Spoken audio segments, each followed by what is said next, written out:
Hey guys, decided to come back and do another video. You have to excuse the angle. I simply don't have any kind of stand for my iPad. I have to film these using my iPad, and it's either up on the shelf here or so far down that you can't see anything but my ceiling. I don't have any kind of stand for it. I don't think my webcam works well enough to really do a video on a webcam. So it's been a little while for me since I've done a video, and I actually had a different idea I was going to come on to do. And that kind of led into this other video, which I thought I would talk about some of my favorite musical settings. 1 second. Where did I put the records? Oh. Okay, if you've paid any attention to my stuff over the years, you know just about my favorite musical setting is when a musician goes into the studio and plays all the parts himself, a real solo album. Not necessarily like a live thing, like say solo piano, though Keith Jarrett can do it excellently, or say solo like a classical guitar thing, a live thing. Those to me are less interesting, though I have plenty of them in my collection, only because it's essentially a live thing. And if you're dealing with one instrument, whether it's solo bass or solo piano or solo guitar, just doing it live, a lot of times you get tired, by the end of the album, because it's the same sound you consistently hear. There's a few people that are an exception to that. But when I'm talking about solo albums, my favorite thing is when a guy goes into the studio and uses the studio and overdubs himself. Playing, especially when they play a lot of different instruments. So a few of my favorites, and this isn't really the topic of the video, like Bill Connor's Swimming with a Hole in My Body is a longtime favorite, even though it's all guitars. He does use different steel string and nylon string guitars, so you get a lot of variety in the guitar sound. A real shining example of this, Ralph Towner does on a couple different occasions. He has an earlier album called Diary, which is piano, guitars, and gongs and things like that. But this album, Blue Sun, he goes all out, playing nylon string guitars, steel string guitars, piano, synthesizers, which were new to him at the time, cornet, French horn, and hand percussion. One of the few examples of Ralph playing some hand percussion, which he does nicely. And it's simple stuff. It's just very light percussion stuff like tambourines and things like that. Another, one of the few non-ECM record label things here, Stephen Coldell, Wine Dark Sea. I remember the day I bought this, a total blind buy. Guy hasn't recorded a lot. This is from the early 80s, and it's Stephen Coldell playing a lot of nylon string, but electric guitar as well. Keyboards, also plays bass. It sounds like it's mostly synthesizer bass on the keyboard, and also programs drum machines. A drum machine is kind of prominent. It definitely dates it. You could definitely hear that, oh, this is an early 80s thing, but it's a particular favorite. And Stephen Coldell does great in here. Another classic, one of my probably top 10 albums ever, is the solo album of John Abercrombie's Characters from 1977. Even though John only plays 3 different instruments, I think, on the whole album, he gets so many different tonal things going on that you don't realize that you're only hearing a couple instruments. So that's my favorite kind of setting, probably. My next favorite kind of setting might be a duo, classic duo session. John Abercrombie, Ralph Towner, Sargasso Sea. There's a lot of duo sessions, and a lot of duo sessions are live sessions, which is fine. Let me just put these down. But I still like the duo guys when they go in and they do the overdubs as well. However, on today's video, all that preamble has little to do with the video. one of my other favorite settings, and there's not a lot of these around, are when an album combines those two settings. So you have the solo setting, not live, but solo, where one guy goes and is overdubbing a lot of parts himself. But there's also selections that are duo selections, or at least feature a second musician mixed in. So an album being a kind of mixture of solo and duo. There's a couple albums. I'm thinking of one in particular that almost made the grade, Nana Vasconcelos. The one, I think it's the only solo album that he made for ECM Records, has some tracks that are all overdubbed solo percussion. And there's one or two tracks that have Egberto Gismonti on guitars that almost made the grade, except for there's one or two tracks that actually have a full orchestra on them as well. But that gets a special mention because that's a very special album. So this, I'm sure I'm going to find more albums in my collection that feature these two, both on the same album. You know, this combination of solo sessions and duo sessions where there's a second musician present. But I think I did a good job here of picking out my favorites. So I'm not showing these just because they happen to fit the bill of the subject matter, but they're all favorite albums of mine. And I know there's a few others spread throughout my collection here, but I'm not sure that they would rank as high, you know, even though they might be excellent albums.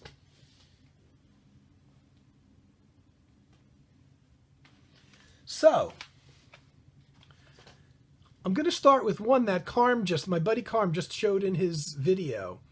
And had he not shown it, I would have forgotten to include it here, yet it's an excellent album. I pulled the vinyl whenever I have the vinyl on it, even though all these things I have on CD. There's a few things that only came out on CD, or that I only have on CD. Here's an album on the Narada label from the 87. Now, Carm just showed this. Michael Jones, the pianist, and David Darling, the late great, who just passed away, one of my favorite musicians in the world, who just passed away. Now, Michael Jones was recording for Narada at the time, and they kind of sold this album as a Michael Jones album. And David Darling at the time, David Darling's recorded for ECM, but he's also recorded for a lot of other labels. I'm not sure if he was actively recording for ECM in the late 80s. He probably was. But he would do one project for them on their label and another on another label or so. Michael Jones was definitely a Narada artist at the time, and they sold this kind of more as a Michael Jones album, but it's not. It's more of a David Darling album. There's 7 tracks on here. Of the 7 tracks, they kind of gloss over the fact that 3 of the tracks, and 3 of the longer tracks, are entirely David Darling solo. Just him. David Darling's even playing the piano, which probably a lot of people listen to this thinking it's Michael Jones on piano. And there's a ton of overdubs.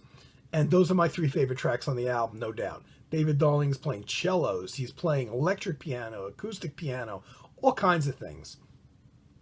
There's 3 of the 7 tracks are the 2 of them together. So you can see out of the 7 tracks, only 3 of them, less than half of them, are actually duo tracks, where they're both playing together. Fine tracks. And there's one very short track, I believe that's just a Michael Jones solo piano thing. And that's it, just one track of Michael Jones solo. So it's definitely more of a David Darling album, and it's definitely better for it. Michael Jones, nice pianist, kind of stuff most of his stuff I find is just too pretty for me. Too George Winston-ish, kind of pretty. I'm really not into that kind of stuff too much, though he's a fine pianist. But this album I dig. It's a particularly good album, and probably not one that Michael Jones fans would really dig that much, because it's got a darker sheen to it, because more than half of the album is David Darling solo, and another 3 tracks are David Darling's heavily influence on the duo tracks. Definitely, the duo tracks are definitely as much David Darling as Michael Jones. But it's an excellent album. Here's a blind buy for me because I knew little about this. Robin Schilkowski, a modern day female percussionist. I bought this. Man, I didn't know anything about it, but when I saw the setting, it's just Robin Schilkowski on multiple percussion instruments, not a kit drummer so much as just every other kind of percussion, and Niels Peter Mulver, the trumpet player, who's done quite a lot of work on ECM, much more so than Robin Schilkowski has done. But it's Robin's album. And definitely, I'd say an acquired taste. You have to be into semi-avant-garde music to appreciate this. Why? Because it's kind of avant-garde, but it's not noisy at all. But you're not hearing any harmonic instruments. You're hearing a lot of duo tracks, but duo with overdubbing. I believe some of the duo tracks are live too, as well. I believe. It's just percussion and trumpet. And there's several tracks. There's 3 tracks spread throughout this album that are just solo percussion. This is a fantastic album. But again, it's an acquired taste. It's maybe not the kind of album you put on when you're not sure what you want to listen to. It's one of those things, probably of everything I'm showing here, one of the albums that tend to be more of the type of thing like you want to specifically hear this. Wonderful how Robin Schilkowski paints pictures with the percussion. And I just read in the liner notes, for once, unusual on an ECM album, are quite substantial. And they explain her concept going in. She didn't want to necessarily do just like live percussion when it came to her solo tracks, because then she thought, well, it's just like a virtuoso kind of thing. But she didn't want to do too much overdubbing, because in her mind, it's like, if I'm going to overdub a ton of percussion parts, I would just write for a percussion ensemble and bring in a whole ensemble of percussion players. So the music in here is where she does just the percussion stuff. She uses some overdubbing, but not a ton of it, but enough to get the I guess what she wants to say musically there, in creating this mood and this atmosphere using just percussion instruments. It's a fantastic album. Now we get on to the vinyl. All these I have on CD naturally. I've spoken about this album before. I love it. Gary Peacock, December Poems, which is Gary Peacock's closest thing he ever did to a real solo bass album. Recorded in December 1977. I remember the year well. There are 2 tracks on. So what you do have is basically most of the solo bass tracks on here are live. There is overdubbing on 1 track with multiple bass parts, but might only be 2 bass parts. But there's also 2 tracks where Jan Garber comes in and plays saxophone. And it works. It creates a nice change, so sonically the album doesn't stay the same throughout, but it doesn't make the jarring transition that, like if you brought in a piano player and you're sitting there listening previously to acoustic upright solo bass, and all of a sudden there's a piano there, it's just all of a sudden harmonically there's a lot of stuff going on. So the fact that you bring in a wind instrument, a solo, playing one note at a time, it flows nicely, and you just have the saxophone there on 2 tracks. And this is a personal favorite. Love this album. We lost Gary Peacock. It's like almost everything I'm showing here is going to be from musicians that passed away recently. Here's a good one. I almost forgot this one. I forgot to include this one while I'm flipping through my vinyl. I came across it. I'm like, oh yeah, that fits. See, these are only albums that have both solo and duo tracks. No trio tracks, nothing else. No all solo, no all duo. Bill Frisell's In Line, his very first solo album on ECM. I'm sure I've shown this before. Probably my favorite album that he ever did. It is my favorite album he ever did. Recorded in 1982. And a wonderful cover by Maja Weber, Eberhard Weber's late wife, who did all all his album covers at the time, up until her passing. And this is Bill Frisell on multiple guitars overdubbed, electric and acoustic guitars. But on 4 tracks out of the 9 on the album, Harold Anderson plays upright bass as well. And it's kind of interesting because the solo tracks tend to be a bit more floating. And all of a sudden when the bass is there, you've got this bottom there. And it's not like he's playing very rhythmically, because he's not. Most of the tracks, it's not like he's laying down this bass line that Frisell is soloing on top of. It's more like there's just, it's almost like an extension of the guitar. All of a sudden there's this low end there. And he also does bowing on the bass. So you get almost more violin tones at times.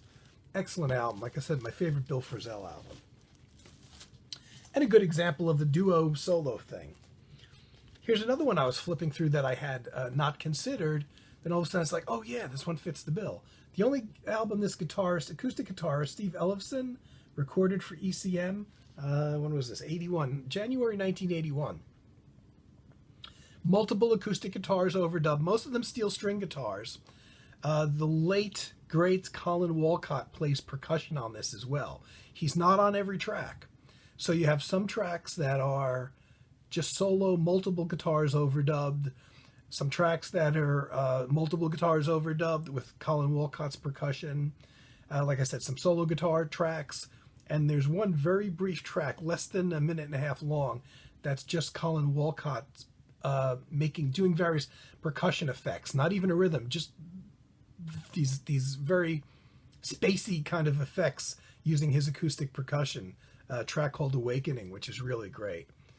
Creates a nice variety of sounds with the guitars and, you know, the quieter pieces of having the guitars without the percussion, and then the guitars and the percussion together.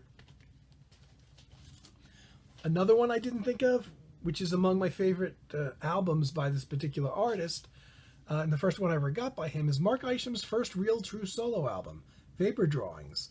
Again, another one from the early 80s, 1983. Most of these tracks are Mark Isham solo with a lot of overdubbing. Trumpets, does the list of the musicians? Yeah. Trumpets, lots of synthesizers. Flugelhorn, piano, soprano, sax, electronic wind instrument, and Mark also plays some electronic percussion. Second musician on here is Peter Van Hook, which is a drummer who also plays electronic percussion and also acoustic snare drum on a few of the tracks. It's not so clear which ones Peter Van Hook plays on, simply because Mark Isham does play electronic percussion himself on some tracks, though a lot of these tracks, or certainly some of the longer tracks, don't necessarily have any percussion of any type going on. But it's an excellent album overall, and it kind of fits the theme for today. So a lot of solo tracks with multiple overdubbing and some duo tracks mixed in there where Peter Van Hook is playing drums. And Peter Van Hook also played with Mark in Group 87, I believe it was called. I'm having a senior moment. I think it was called Group 87, yeah. Here's another duo solo album that people, including me, tend to forget. It has another musician on it. Terje Riptol's After the Rain, my favorite Terje Riptol album of all, which most people, including myself, tend to think, well, it's a solo album. Terje plays everything. Except his wife at the time, who was a vocalist, does do some wordless vocals on, I think, 2 tracks. I don't think more than 2 tracks. It's actually hard to pick out the vocals, because the only time the vocals come in, instead of having them come in during the sparser tracks where the vocal would be very obvious, the only time Terje uses the vocals on this album of his wife are when he's got these really thick chords laid out on electric keyboards and synthesizers. So the voice tends to blend with those. And a lot of the tracks, it's very clear there's no vocals on all, because they're just like a solo flute track, a couple acoustic guitars, track that would be just maybe like electric or acoustic piano and guitar. It's essentially a duet, with because of the overdubbing. But there are those tracks, like I said, two of them, which I think tend to be two of the longer tracks that have his wife's voice on them as well. So kind of also a solo/duo album. Keeping with the Terje Ripdal theme, another one that we've shown so much, people are probably sick of me talking about. So I'll do Terje Ripdal, David Darling. Most of this album is Terje Ripdal and David Darling. A certain amount of overdubbing, not a ton of overdubbing on here. Most of the overdubbing, interestingly, Terje doesn't seem to really do much guitar overdubbing. When there is overdubbing, it's electronic keyboards laying some background pads down for the guitar to solo over, and then David Darling doing any number of things on cellos, sometimes playing rhythmically, almost like a bass player would, playing a repeated percussive figure on occasion, other times bowing it and just sounding ethereal and otherworldly and electronic himself. But this seems like there's a lot of albums from the 80s here. This is from 1983. It also has two tracks that are solo tracks. So Terje Ripdal gets a solo track that's just a live electric guitar thing, a wild thing. And David Darling also has a solo track called Light Years, which is much more typical of his solo output, his solo album specifically, where he does multiple cello overdubs. The other 5 tracks on the album are both them playing together. Excellent, excellent album. And Jack DeJohnette Pictures, another one that's kind of is made to look like a solo album. And it's a solo album. Jack is playing drum kit, as you know. Him probably best for plays organ, electric organ, and also piano. Some of the tracks here are actually live. There's a live drum solo on here where he plays a melodic thing on the drum kit. And I've spoken about this album too because it's a personal favorite. And then there's overdub tracks where he uses piano and gongs and things like that, and some light percussion on 3 of the tracks. The other 3 tracks, though, feature our good buddy, another recently last couple of years deceased, John Abercrombie on guitar. And 2 of those tracks are actually live. Just a live, one of them, which is a personal favorite, is a drum kit and acoustic guitar. Almost like a march, like a Spanish march kind of feeling, which I love. There's one track where you can tell they're just kind of improvising in an up-tempo thing, a drum kit and electric guitar. And only one of the John Abercrombie duo tracks is their second guitar part added. And that's it. It's just live drums and a guitar that's basically holding out sustained chords, while then John went back and did some overdubbing and kind of, I say solo lines, but like more of a lead part, a second guitar part on there. Nice combination though. And these 2 guys were just so well paired. I wish they had done more work together, just the 2 of them. And now the only things I have left are a couple CDs. Keeping with the Jack DeJohnette theme. Hold on a second. I should have removed this sticker. Okay. Keeping with the Jack DeJohnette theme. Damn, another album from the 80s. I think this is from 85. Yes, 1985. Supposedly a soundtrack. I think it was a soundtrack to a documentary, not a movie soundtrack so much. Jack DeJohnette Zebra. Kind of unusual. I don't think it would be a lot of people's favorites. It's a bit odd. Jack DeJohnette doesn't appear to play drums at all on this, which is unusual. It's a heavy synthesizer album. Kind of say mid tempo to up tempo. A lot of a certain amount of keyboards, synthesizer oriented. No acoustic piano, which is unusual for Jack. No drum kit. There is percussion on here, but it sounds like it's sampled percussion. It sounds like a percussion loop, actually. played from the keyboard. It certainly is an acoustic percussion, and Jack, when Jack has used electronic percussion on some of his albums, it was at a period definitely after this.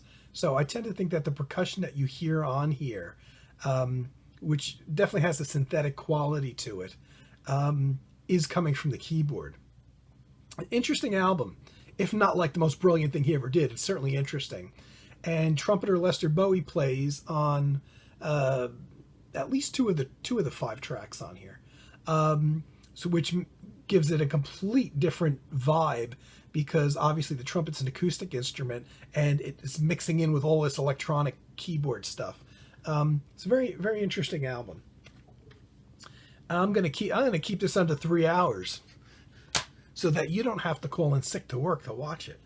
And here's one that I kind of forgot, and well, didn't realize when I first got it that it fits the bill of a solo/duo album, which is unusual for these guys. So here's a movie soundtrack, White Bird in a Blizzard by Robin Guthrie and Harold Budd. Now, Robin Guthrie and Harold Budd, the recently deceased Harold Budd, recorded a lot of duo albums together. A lot. To the best of my knowledge, all of their duo albums, or at least they don't list individual credits, all of their duo albums, every track that I'm aware of is the both of them playing together. Now, that may not always be the case, then they simply didn't credit it. For instance, I know Robin Guthrie will play keyboards on his own solo albums as well. So if he snuck in some keyboards on a Harold Budd / Robin Guthrie album that Harold Budd didn't maybe play keyboards on, I'm not sure. I kind of doubt it. I think that when they released most of their albums together as duos, they both play on all the tracks, except for this one. It's very interesting. This, again, is a movie soundtrack that only came out a few years ago. It's a really good album. I haven't seen the movie. I wouldn't mind seeing it sometime. But if you know the Harold Budd, Robin Guthrie album history of them, really playing together, this is the only one that has, it has, let me see, 1, 2, 3, 4, 5 solo tracks by Robin Guthrie, all written for the movie. 4 solo tracks by Harold Budd, also written for the movie. And only, I think, is it 2 or 3? It's 2. Only two tracks where they actually play together. So it's kind of interesting. And for me, it's a nice, maybe it's slightly different than their other albums, because obviously when they both play together, there's a certain homogeneous sound to the whole album. And with this one, you really have to be tuned in. If you're listening to it as background music, I don't think you would notice the 2 tracks that they play together versus the solo tracks. But if you listen closely, especially with the 4 Harold Budd tracks that are solo, you might notice it's an interesting album all the same. Maybe because of this unusual combination of solo and duo tracks, it tends to be the first one that I play by them. Out of all their duo albums, and their last duo album was only released, as I'm recording this, in January 2021. It was only released about 4 days prior to Harold Budd's passing. So I've kept this under my usual 3.5 hours. There's definitely other albums around that I haven't, that fit this bill, even though it doesn't seem there's a lot of albums that fit this subject matter. But these are definitely my favorites that fit that area. And hopefully this video is, I don't know if any of my videos have any interest to anybody anymore, but I have one idea for a future video, and I'm not sure about after that. So if there's anything you would like to see me speak about, or questions that you would rather have me answer in a video than in a little comment, please include those on your comments. that might give me a subject matter for a future video if you're interested in hearing me talk about it. So you can now return back to from whence you came, and maybe I'll see you all soon. Take care, everybody.